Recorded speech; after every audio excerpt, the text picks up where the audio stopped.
Ladies and gentlemen, Garfield and friends. We're ready to party! We're ready to party, we're ready. I hope you bring lots of spaghetti. I'm scared.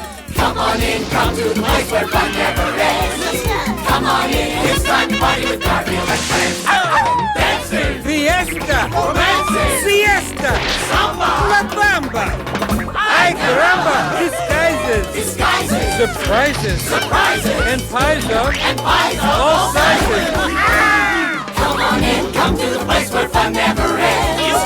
Come on in, it's time to party with Garfield and friends. Come on in, it's time to party with Garfield and friends. Garfield and friends. It doesn't start till the fat lady screams.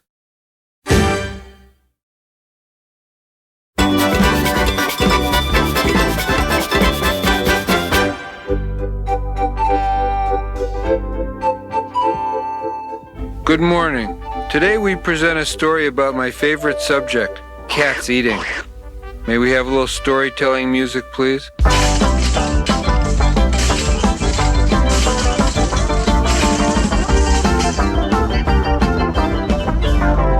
Hey, what do you want on a cartoon show, the London Philharmonic? The Royal Appetite. Once upon a merry time, oh, by the way, this thing's in rhyme, there was a kingdom by the sea as happy as a town could be. The people smiled all the day within this land called Portly Bay. For Portly Bay had everything, including quite a hefty king. His herald warned, "Please stand aside for good King Jonathan the Wide." The people cleared the sidewalk fast so that their king could waddle past. For John the Wide was in his reign, a king as large as his domain. And in this town he was in charge, a royal figure very large, a gourmet and aristocrat. Just take my word, this guy was fat. The people loved their chief of state and cheered each time he gained some weight, because this town's economy was based on his obesity.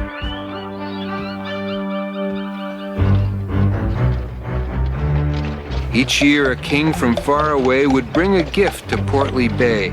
"This gold I bring to give this town the weight of he who wears the crown." Just why the presents, I don't know. Some custom started long ago. His weight in gold they brought in trucks. With John, that meant a lot of bucks. The gold gave them a cause to cheer. It paid to run the town all year. And every year the folks were told, "No taxes since we have this gold." His weight made them a kingdom rich. But one man had a royal itch. The Duke of Blurp had made it known. My eyes are on the royal throne. He had a plan for Portly Bay. When I am king, then all will pay. I'll tax their jobs, I'll tax their fun, tax everything and everyone. I'll tax each table, lamp and chair. There'll be a tax for breathing air. And to be sure that I'm not lax, I'll charge a tax on paying tax. The Duke, you see, was not too nice. He sought a witch out for advice. "The king," she said, "is much too fat, so give to him this pussycat." This is exactly what he needs. I'll pay you when the plan succeeds. He thought her scheme was very grand and exited with cat in hand. And at the palace gate he cried, I have a gift for John the Wide. The Duke, you see, was very shrewd. A cat to taste the royal food. Just let him sample everything. Make sure it's fit to serve a king. The king was grateful for the pet. He didn't see the danger yet. That evening at the royal spread, the king brought in the cat and said, "As my official tasting cat, please try a bit of this and that." The cat not only took a taste, he cleared the table off in haste. He ate the turkey, beef, and ham. He ate the rolls with lots of jam, a burger and a chocolate shake, a 7-layer birthday cake, a dish of beets, a bowl of broth, a couple bites of tablecloth, a duck l'orange, a cheese souffle, whatever else was in his way. The eating went on most all night. The Wide One couldn't get a bite. At 2 a.m., a bad attack. He had to get a midnight snack, but in the kitchen was the beast, continuing his dining feast. Next morning was the same old thing. No food could ever reach the king, and many times poor John the Wide had food which he would try to hide. He very soon discovered that he could not hide it from the cat. For weeks the king would crave a treat and never get a bite to eat. The Duke would look with great delight at how the feline appetite and lack of nightly chocolate mousse had caused the Wide One to reduce. When you can't even get a grape, you can't maintain a royal shape. For months and months it was the same. Then finally the big day came. "The man is here," the king was told, "to give to you your weight in gold." They wouldn't get a lot for him, for John the Wide was John the Slim. It seemed to John a little strange. They balanced him with pocket change. To all it was a ghastly joke. Without more gold, the town was broke. The Duke was filled with evil glee. They'll dump the king and honor me. The king could only fret and say, There's got to be a better way. It was the cat who had the hint, for down there in the tiny print, The gold is weighed for he it said, who wears the crown atop his head. the answer came in nothing flat, to put the crown atop the cat.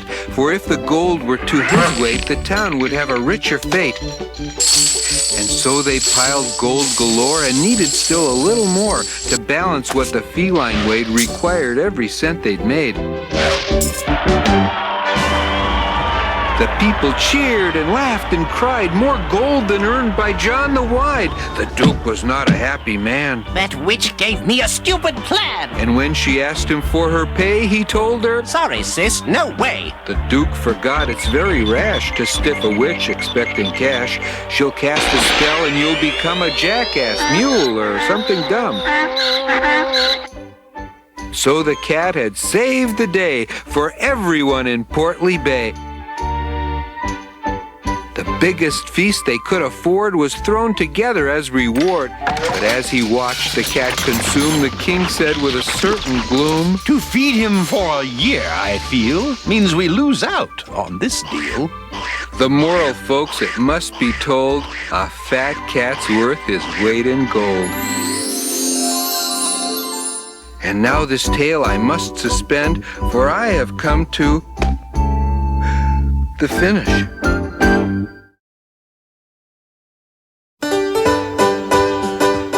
And now, in spite of my better judgment, we bring you Screaming with Pinky. Actually, today I'm safe because Binky's 1,000 miles away attending a clown convention in New York.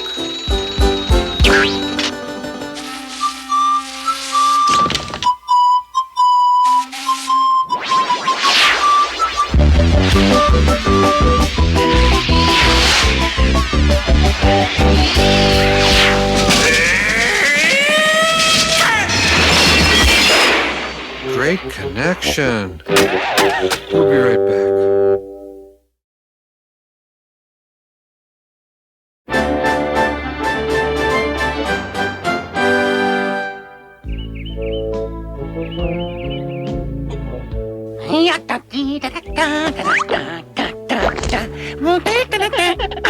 Now, this is the face of a prize rooster. Getting all dressed up to watch the big state fair parade? Actually, we're hoping the farmer will notice how good we look and enter us in some of the contests at the fair. Not I. They do not give blue ribbons for yellow streaks. Sorry to disappoint you, but I think the farmer's only taking the pulling team and some of our best vegetables again this year. At least we can watch the parade as it passes by the farm. Yeah, we'll be the best groomed animals lining the fence as usual. See you later, then. Aren't you coming with us, Orson? Well, somebody has to stay here and guard the harvest, and that somebody might as well be me. Knock yourself out, Piggo.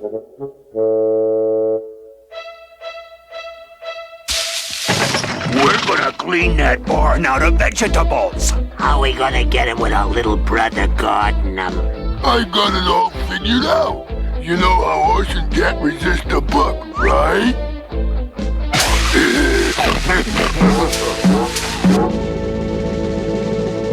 I bet everybody's having fun watching the parade.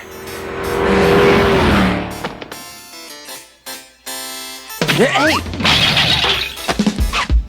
Ben-Hur, A Tale of Ancient Rome. Wonder how it got here. Soon came the day of the great chariot race.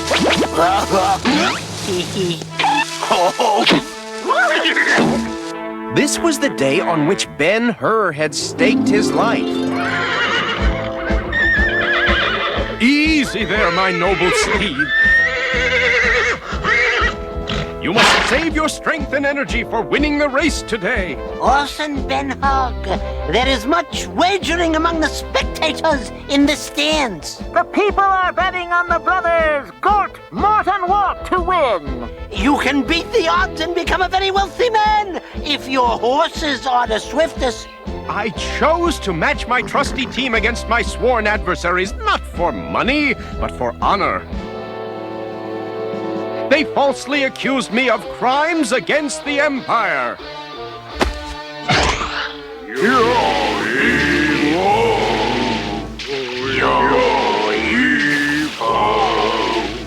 And for this, I was sentenced to spend the rest of my life as a slave on a general's ship.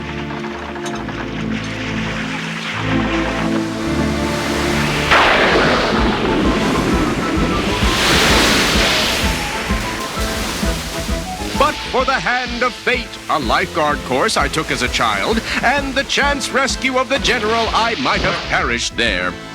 Instead, I was rewarded with my freedom, and I have come back to settle an old score, so you see, Roman gold means nothing to me. Oh, that's so heroic.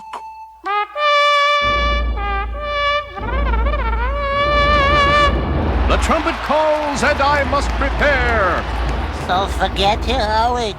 You should put a little extra money away for a rainy day, Ben-Hug. It couldn't hurt.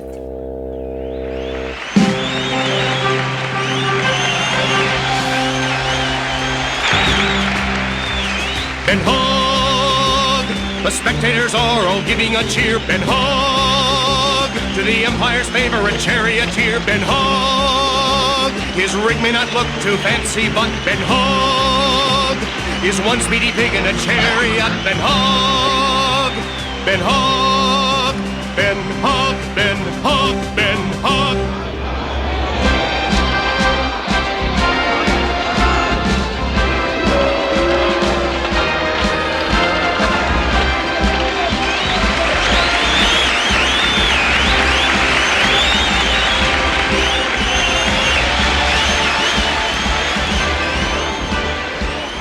You're a wimp, Ben-Hog.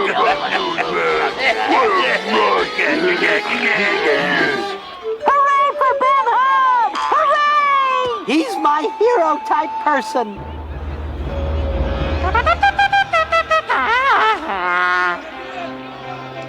Friends, Romans, countrymen, start your horses!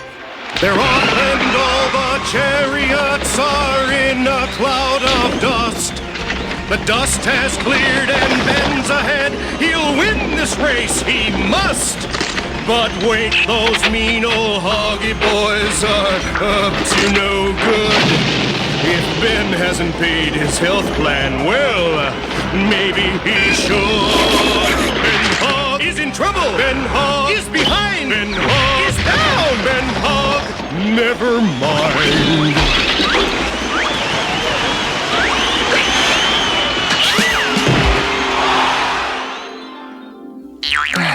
I've got to finish the race and win the prize.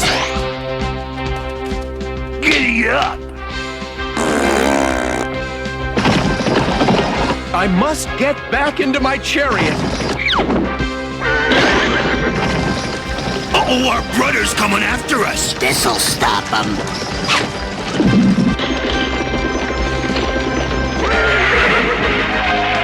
Steady, my loyal steeds. We'll win this race yet.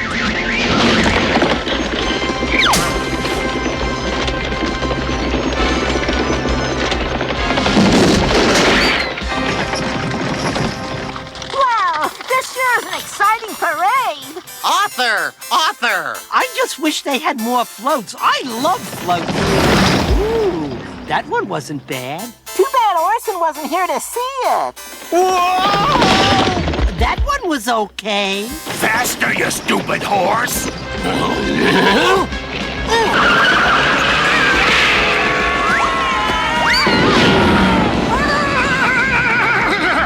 What happened? You won, Orson. I won the chariot race? No, the blue ribbon for the best float.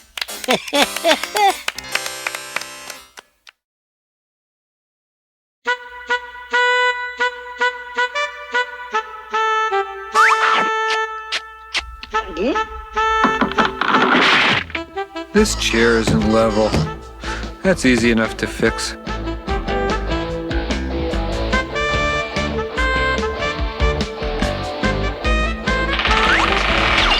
Garfield! Garfield! Is the chair level yet?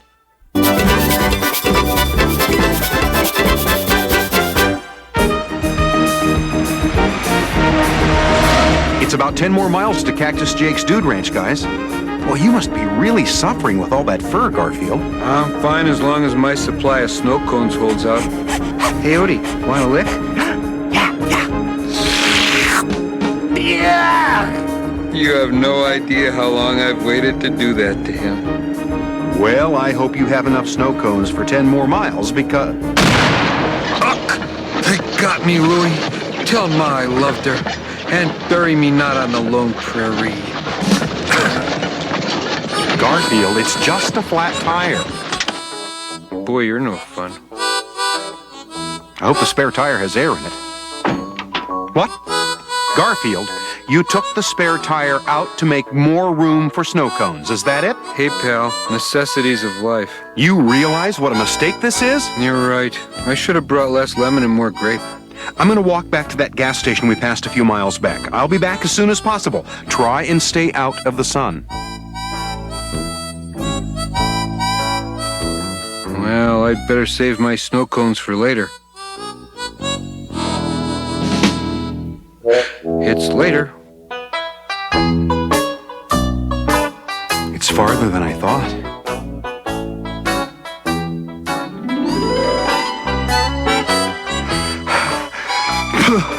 I made it.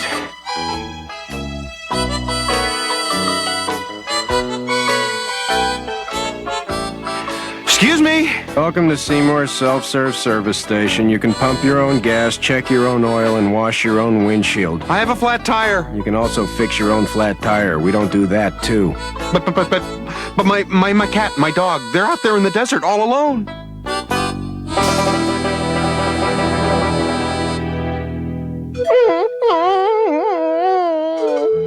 You know, Odie, in the desert, your eyes can play tricks on you. You can see things that aren't there. Huh? Yep, they're called mirages. Mirages are fantasies of the desert.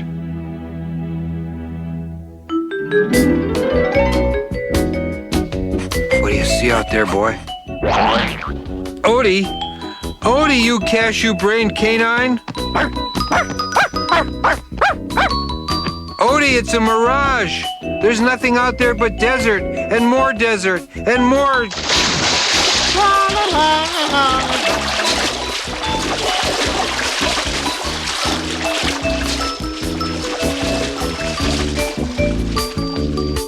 Hey, sometimes you don't ask questions.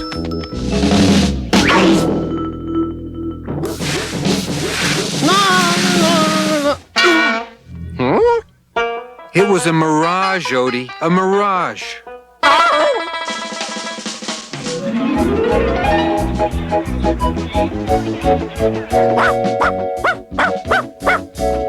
Odie, come back. That's another mirage. Odie! Odie! Odie, you foolish Fido. Anyone out there want to buy a dog?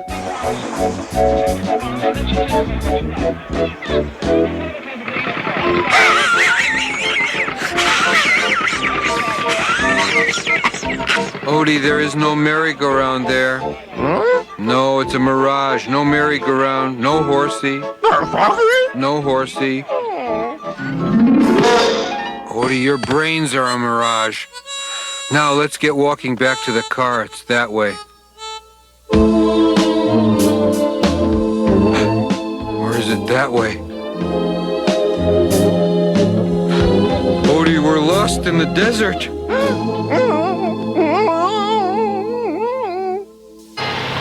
It's right up ahead. Boy, am I glad you happened along. You're so kind. Gonna cost you plenty. I hope my dog and cat are okay. There it is. That car there. Garfield, Odie, I'm back. I found a tow truck and he's... Guys, where'd they go? They left paw prints in the sand. Follow those prints. Gonna cost even more.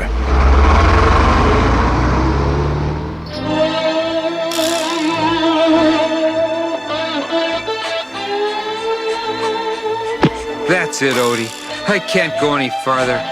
This is how it ends. Miles from water, miles from civilization, miles from a good Italian restaurant. I'll never see John again. That's sad. Of course, on the other hand, I'll never see Nermal again. It's another mirage. Ignore it. I know it looks like an ice cream parlor, but it's a mirage. You'll end up with a sand sundae. Poor pup. Doesn't even realize this is it. The end. Finito. That's all, folks. No, it's a mirage. I'm not gonna fall for it again. But it looks so delicious. Ooh, okay. Here comes another mouthful of sand, folks. Ooh. Yep, everything here is a mirage. The lakes, the mountains, John standing by the tow truck. They even have dumb-looking mirages. Garfield? They even have talking mirages. John? Is it really you? It is you! Oh, thank you, thank you, thank you, thank you, thank you, thank you. Garfield, enough. Let's get out of this desert.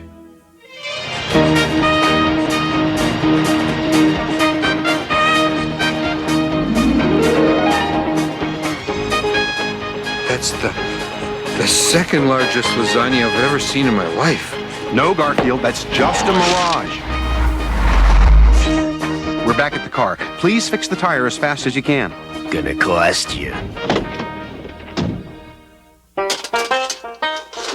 Looks like we're all set to go.